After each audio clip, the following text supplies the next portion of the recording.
going on, guys? Welcome back. And today, the cinematic event of 2019 is out, Avengers Endgame.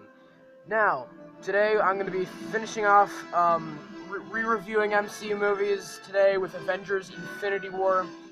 Now, I did do a movie review of this film last year, but I was just kind of like, I was younger and I was just kind of like, it's awesome and everything's awesome, but I wanted to rewatch it. I've rewatched it many times. I've rewatched it I think 10 times at this point, or 11 times. I don't know. I've watched it so many times since I first saw it. Twice in theaters and then many times on DVD, and it still holds up. I know that everyone said this, and I tried to kind of come up with my own unique ideas and things to talk about because I know everyone has basically said everything that they can say about this film. But it's a fantastic film, and the conclusion to all of this is out now. I haven't seen it yet, so I am trying to stay off the internet. I've already gotten spoiled on a few things, which I'm kind of really mad about. But Disney Marvel, just keep copyrighting those guys and keep posting your clips. But yes, I'm gonna be seeing the film on Sunday, so don't spoil the movie for me in the comments if you're watching this video, because someone literally commented the other day and said don't read this if you don't want spoilers. What the heck, dude? Why would I want spoilers? I don't know. It's why would you comment spoilers in the first place? No one wants spoilers. No one. Why? But anyway, this film is really extraordinary, and it's just so incredibly consistent, and it's somehow more consistent than something like Age of Ultron, where it just handles everything so well.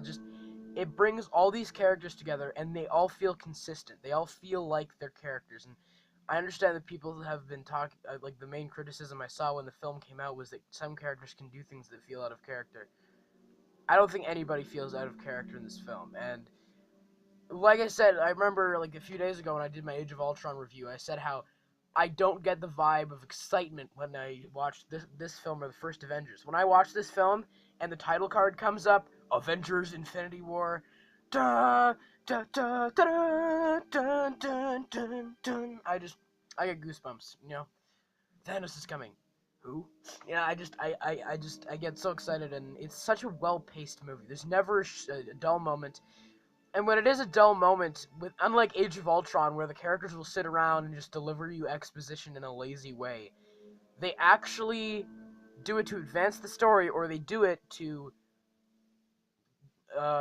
talk about the morals of the characters. I think the most quiet moment in the film is when Thanos is talking to Gamora on his ship, and it's easily a way where they could have just told us in a lazy way Thanos' motivation, but it's not just him saying his backstory, because it's not just him going oh, this is my backstory. It's not like Maria Hill talking to Steve Rogers and looking at a screen and going, okay, so here is what their powers are, and here's what they can do, and here's what their backstory is, and yeah. No, it's Gamora and Thanos having an in-depth conversation, and it's not like she asks him what his morals are. She already knows, so... And they kind of make it as if, the audience kind of knows already. So it's they make you view Thanos through Gamora's character. And it's a really interesting way of portraying the character. And they make that Thanos is the main character of this movie. I don't care what anyone says. He is. And the moment that proves that is the final scene, where they could have easily ended up with all the Avengers going, what the heck is happening? And Steve Rogers going, oh god. But no, they end it on Thanos on the farm, and he smiles. That is why it's Thanos' film. And there's no big flashy credits, it's just grim music with black screen, white text. That's all it is. It's a dark ending, and it's fantastic. And it's the way that they portray the character, where Bruce Banner gets to the Sanctum, and then Tony's tell me his name again, and he's he's a plague, Tony, invades planets, he takes what he wants, he wipes out half the population. And the way that he says he takes what he wants, which he doesn't take anything, his conviction, he has a conviction, and I think that goes back to what Coulson said in the first Avengers, with Loki. He lacked conviction. Thanos doesn't. He has conviction to what he's trying to do, and he's going to achieve it no matter what, and no matter the cost. which is a direct parallel to the Avengers, who aren't willing to sacrifice anything. They don't trade lives. So there's a direct parallel between them, but the way that Bruce describes him as taking what he wants is almost what Thanos wants to be perceived as.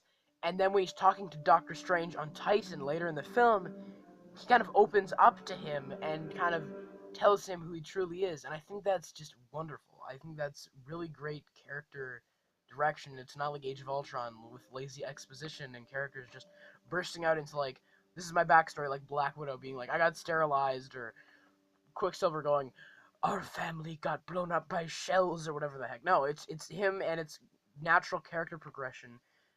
And it's not like him just going like, here's my backstory. No, it expands upon their morals. And like the only other time there's like a dull moment or like a small moment is like Vision and Wanda, and then suddenly he just gets stabbed. Like that scene, honestly, I did not expect in the theater. Like I wasn't really like looking at the screen when it happened, but when it did, I was like, oh my god, because I like my family who was there watching with me, like they all gasped, like that. And also, like, this is the best viewing of this film that I've had since I first saw it in theaters, because I was viewing it from a critical standpoint, which I've been trying to do with all these films, is look at it from an analytical standpoint, and I stopped taking notes a lot during this film, and it's just, it probably is the best MCU film. It probably is. It's, like, I never really saw it, and I think I do now. Like, it really is a fantastic film. And in case you're wondering, last year, my list of my ranking of all the films from last year, I put Spider-Man Into the Spider-Verse as my favorite film of 2018. Still hasn't changed. It's still my favorite movie of the year. It's still objectively a better film in my mind. With a movie this big, you can't have no flaws. And so, to everyone who's saying, like, this is a perfect movie or it's a masterpiece, I don't agree with that. I don't think it is. But it is a fantastic film, and it probably is one of the best, if not the best, MCU film. Um, it's just so good. It's honestly... And the way that it's, like, people are complaining about how characters don't get enough development and how, like, Steve Rogers is underused. I don't care, because the characters that don't die at the end of this movie, like Black Widow, Rhodey, Cap... Nebula, hashtag blame Nebula, because she was the one who told Quill that Gamora was dead, and that's why he lost it. So, you know what, hashtag blame Nebula. It's not Star-Lord's fault. No, I'm just joking. But it kind of completes character arcs, and it's like, in this movie, you aren't going to understand everything if you're just watching this movie on its own. And I think I took my grandma or my nana to go watch this movie last year in theaters, and she enjoyed it a lot. So I think that proves that anyone can, for the most part, enjoy this film. And every major character that needs development gets it, except Falcon. Falcon just shoots stuff. There's like one part in this movie where he's like shooting a saw, and he's like, "I'm doing it." It's like, "Yep, you're doing it. You're doing it, Falcon. You're doing the one thing you did in this entire movie." Why did Falcon die? Why couldn't he just stay? And like then he could have gotten more character development. But whatever. But yeah, it fulfills character arcs in a way where it's like, okay, if you've seen all these films, you know what's going on right now. And it's where the music really tells. The music in this film is fantastic. I have the soundtrack playing in the background. I've listened to the soundtrack many times, and it's so memorable. It's definitely probably the best MCU score. But the music tells you when Loki is walking to Thanos and he's saying, "I pledge you my allegiance, Thor, or Loki, god of mischief, rightful king to the throne of Jotunheim, Odin's son." And he finally accepts himself as being Odin's son. That goes back to Thor Ragnarok when Odin said, "I love you, my sons." And that's when Loki knew that he was actually accepted as being a member of that family, of the Thor family. So I think that was very effective. And another thing is Chris Hemsworth's acting is so fantastic in this film. Like, it's like when he's talking to Rocket, his acting is just so good where it's like you can tell in his voice, like in his throat, in his voice, he's this guy who's just lost everything. And when Ragnarok, he just has this positive vibe, and his voice is a lot more like light, and he sounds more happy. But from the first scene in this movie, he just you can tell by his voice that he's just talking in a lower tone. He just sounds so much more depressed. And he meets the Guardians, and he has this little bit of hope. And like, that's the thing. This movie it keeps having moments of like hope and like things being restored, like Captain America arriving in the subway, or Thor arriving in Wakanda, and then they fail. Like, there's moments where it gets to this high peak, and it's like, how could they possibly lose? But they all do. They're all set up from the very beginning to lose, and they do.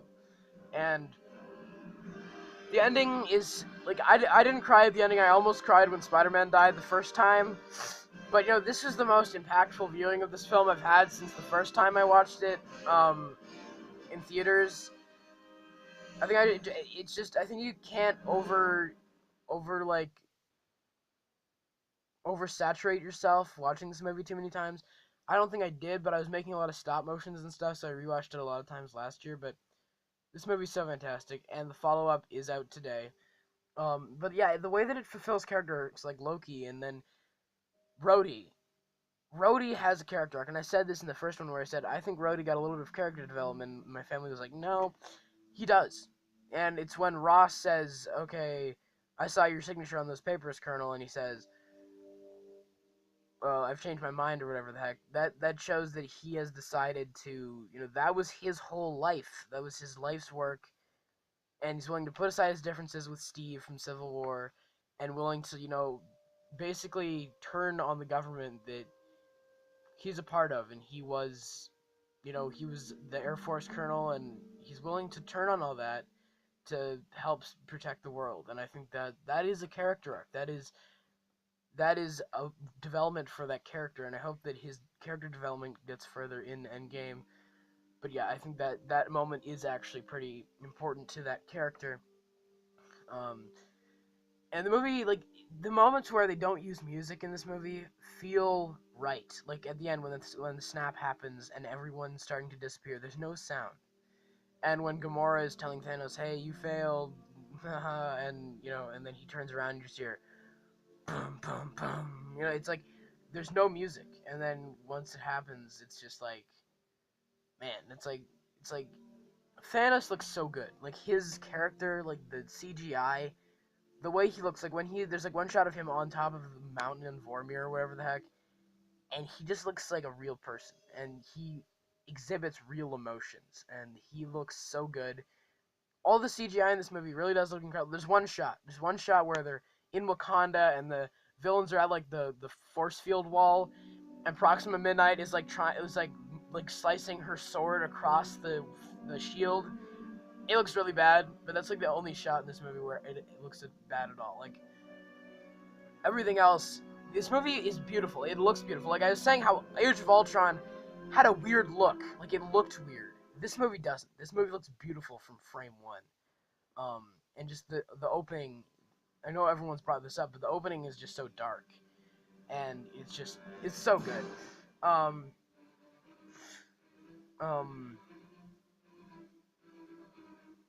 I'm just reading my notes here to see what else I want to talk about.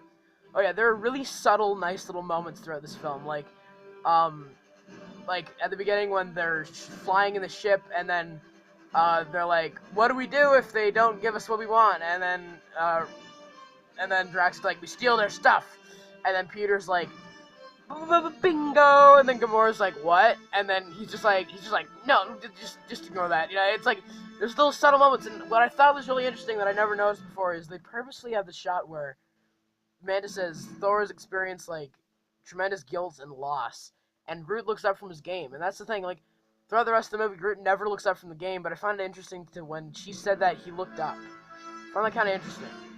I don't know if that's just me, but they purposely have a shot of him looking up, so I don't know if that line, like, them saying that about Thor kind of resonated with Groot or something in that moment. I don't know, but I think that moment's really interesting. What else have I got down here?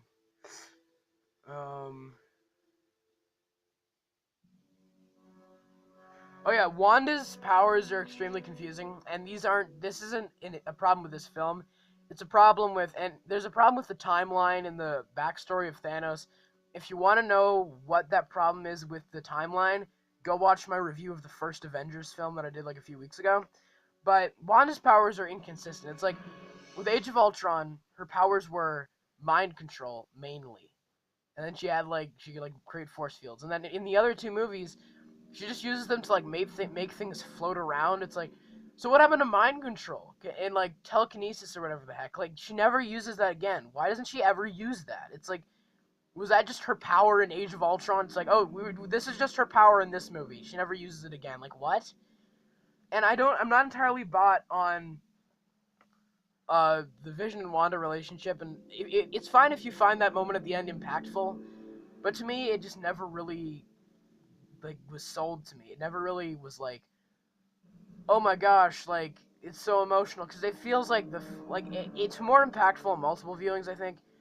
But when you watch it the first time, it just feels so like they're trying to make you feel bad so hard. They're like, let's play the sad music.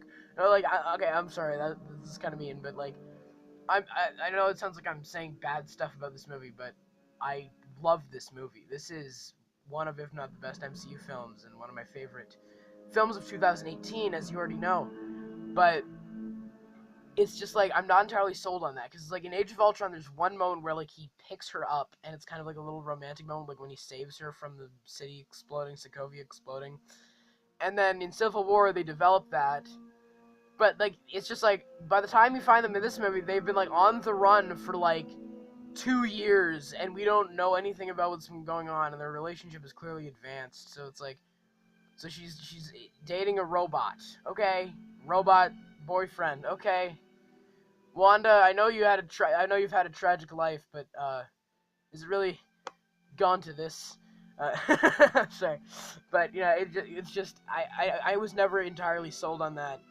Um, in this movie, and like I say, with Age of Ultron, they set up Vision to be such a cool character, and in this movie, he's just not that great. And it was really nice and refreshing for me to watch this movie side by side with Age of Ultron and compare just how good it is compared to Age of Ultron and how flawed that film is.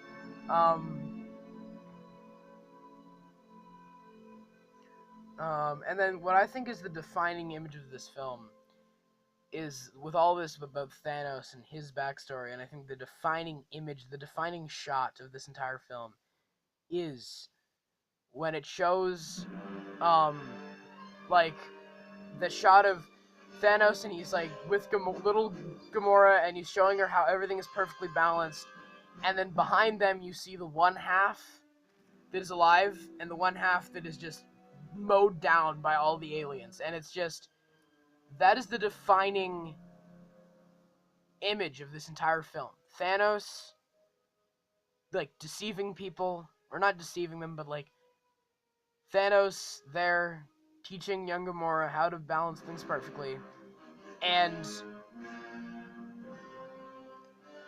just behind them, just half prospering and half destroyed. That is the defining image of this film, the defining shot, I think, and it's the one shot that's really stuck with me. All the shots are beautiful in this movie, and they've all stuck with me, but that's the one that really sticks with me as being the defining image of this film, other than Thanos sitting on the farm at the end. Um, and it's like this movie, it shouldn't work as well as it should. It's just it's an impressive feat of filmmaking where it's just like with all these characters, there's one scene where they're talking about the space stone and the reality stone and the shmooby shmoo, like when Thor is like, I have the space stone and Thanos has the power stone, or he already has the space stone and the power stone. It's like, this should not work in a film. A goofy god talking to space guardians about infinity stones, but it does, because with these movies, they're self-aware and they're silly, so you can have this movie be as silly as it is, but also have dramatic tension. I think that's just such a fantastic feat. Um, and the way that people react, like the way that I find myself really connecting to Star-Lord, and this is where I thought a lot that a lot of the characters in this film feel real, is where Star-Lord is talking to Gamora or whatever, and he walks up to her, and then she's like, uh, Thanos gets me or whatever, and he's like, that's what the grenades are for. And I just find that reaction just so real, because it's like when you're faced with a situation where you know that someone you love is going to say something that is undoubtedly going to be bad and end in tragedy, you're gonna try and add some levity and make a joke out of it, And I think that's just a real human reaction. I feel like Star-Lord is really the most human character in this entire film.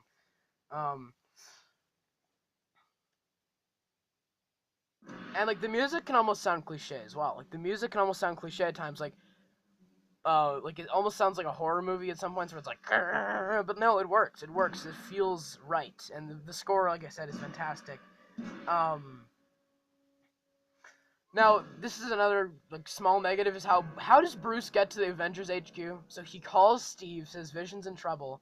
They go to get Vision, but then Rhodey is talking to Secretary Ross, and then once the Steve and Natasha and Sam and Vision and Wanda get there, he just walks out from the back and he's like, "Hey, I'm here." Was he just there the whole time chilling with Rhodey, or was he just like, why was he hiding in the back room? Maybe it's because Ross was there and he's had bad experience with Ross in the past, but like, why was he hiding in the back room? I don't know. It's very unclear. Was Rhodey just like, okay, Bruce, here's a jet, come over here or whatever? Like why couldn't like this is the part that really feels weird to me is like Wong is just like, what are you going to do? He's like, I'm gonna make the call. He's like, okay, bye, and he just leaves. It's like, I understand you have to guard the sanctum, but he's like, I'm gonna make the call. Couldn't you just be like, okay, here's Steve Rogers. I will make you a portal and you can walk through. Like, why doesn't he just like go? Why doesn't he do that? Why doesn't he like, here, I'll take you right to Steve Rogers. Here's a portal, go through. Like, why doesn't he do that? I don't know. Now, I thought this was kind of interesting as well, is there's like sort of a parallel between Thanos and Gamora and Odin and Hela in Thor Ragnarok, where, like, Thor, Thanos has a line where he's talking to Gamora and he says, like, I'm the only one, she says, you don't know that. And he's like, I'm the only one who knows that. At least I'm the only one with the will to act on it. And you too had that same will at one point or something. And I feel like that's kind of a parallel to Hela and Odin, but in that story, the father type character is the one who kind of realizes the error of his ways. In this film, it's like the other way around. I think that's a really interesting parallel that I noticed. I don't know if it was intentional, but it felt intentional to me. Also, why did Thanos kill all the dwarves on the rig on Nidavellir? I don't understand that. I don't understand why he killed all the dwarves. Like, he's supposed to just kill half of them, but he kills all of them. I understand that he just wants Eitri to be left, and then he takes his hands because he doesn't want him to be able to make another hammer. But he makes a new hammer anyway. How does he do that? How does he make Stormbreaker? I don't know. And people complain about how it undoes Ragnarok, but I think in this film, Thor is the most compelling he's ever been. So that's just a tiny nitpick, but, like, also, what happened to the Red Skull? He's, like, there, he's, like, tells them what happened to him, and then Thanos gets the Soul Stone, so Red Skull's, like, task would be free. He'd be free right now, like, right? Wouldn't he be free? So is he just roaming free? Like, I wonder if we'll find out in Endgame, but, like, he's free now, unless at the end of the film he got killed by the snap or the decimation, but I think he's just roaming free now. Like, his task is done. Someone retrieved the Soul Stone finally, so he should be free, right? And the middle of the movie stays really intense. Like, it keeps cutting from Wakanda back to Thor, and eventually those storylines both culminate together. They all end up coming together. And I just find it so intense when it's just like Thor's having to make the axe, and then like I just feel so like excited and intense, which is a feeling I didn't have with Age of Ultron when I turned it on. I felt a feeling of dread, and I was like, oh god, I'm gonna be watching Age of Ultron. With this one, I am just tense, and then once Thor arrives in Wakanda, I just feel this great like weight lifted off my chest. You guys are so screwed now. It's just such a satisfying moment. I just feel relieved when it happens. But obviously, we know that it doesn't end up well for them.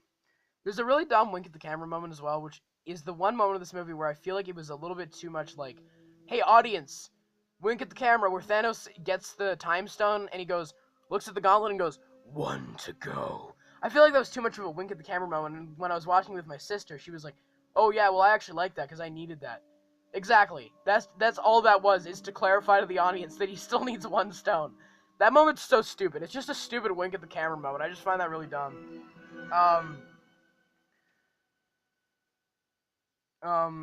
So now we're gonna go to the ending of the movie, and obviously we know that Thanos kills half of the universe, and it's become iconic basically at this point. Like it became like a legend, an iconic legend overnight, and it became memes and stuff. Whatever. I don't care. It's not funny. Spider-Man dying. It's not funny. It's not a meme. I don't care. It's that Spider-Man is my favorite superhero. That moment is impactful for me. Um, and I don't know if the memes are meant to mock Tom Holland's performance, but Tom Holland's performance in that scene it's incredible. Tom Holland, you're the man. You know, you're the best. Um, but the thing is, people complain about how we know they're gonna come back, and the thing is, people complain about how my friend has a really interesting outlook on this film, which is he says I feel like they're just the end of the movie with him killing them just to make more movies. It's not. They have a plan, and I have not seen Endgame yet, so don't spoil to me what happens. And some of you I know have already seen the conclusion, but the Russo brothers, they're incredible writers, and they know what they're doing. So I have faith in them. The MCU had this plan forever. From the very beginning of the movie, rewatching it, they set up them going to lose. They are going to lose, and it's we all knew they were going to lose. They do, and as of right now, I haven't seen Endgame, but I know they're gonna come back. But the way that this movie ends, I don't know in what way. So that is really special to me. I feel that is I don't know what way they're gonna come back. They will, but I don't know how. In what way? Time travel, reversing the events of the snap, whatever the heck. I'm excited to see it. And my rating for this movie has moved up to an A. I had more issues with it the first few times watching it, but after watching it many more times than just once last year when I did my first review, I'm gonna give it an A. It's still not a perfect movie. A plus would be I think a little bit too much high praise, but I'm gonna give it an A. They're small in issues, like I'm not entirely sold on the Vision and Wanda romance, but the movie's so good that I can ignore small things like that. So you guys let me know what you think of Avengers Infinity War, and have you seen Endgame yet? Are you going to see it? And if you've seen Endgame, let me know your non-spoiler thoughts in the comments. I'll have my review for Endgame hopefully up on Sunday or Monday. I don't know when, but hopefully sometime then. I'm staying off the internet for the next few days to avoid spoilers, so I'll see you guys then, and I hope you guys have a great day. Take care. Bye.